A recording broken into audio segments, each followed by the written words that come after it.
Hello guys, আজকে একটা ঈদের মাঠে ঈদের নামাজের প্রোগ্রামে একটা ইয়ামা মিক্সার এবং একটা 502 ও একটা 501 অ্যাম্প্লিফায়ার আর বক্সের জন্য এখানে ব্যবহার করা হয়েছে মার্টিন প্লাস।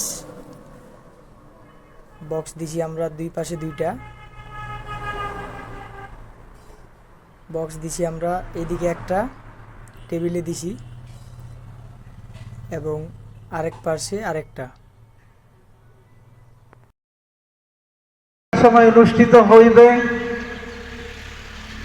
আপনারা আর বাড়িতে বিলম্ব না করে উট কুরবানির সব দিয়ে দিবেন। সবাই বলি সুবহানাল্লাহ।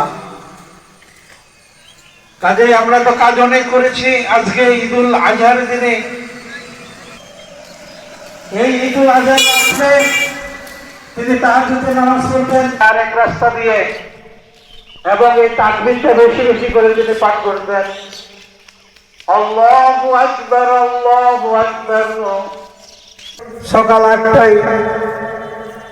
কাজে আপনারা সাজুগুজু করে ঈদগার ময়দানের দিকে রওনা হয়ে যায়।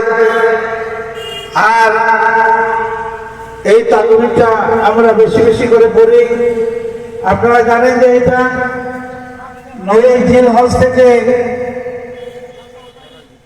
13 জিলহজ আসার পর্যন্ত আপনাকে আমাকে পাঠ করতে হবে। এটাতে বহু সব আপনার আমার আছে। এই জন্য আমরা আর বিলম্ব না করে আমরা ঈদগাহ ময়দানে উদযাপিত হচ্ছে ঈদুল আজহা বা কুরবানি। এটার উদ্দেশ্যই হচ্ছে ত্যাগ, স্যাক্রিফাইস করা আর কি।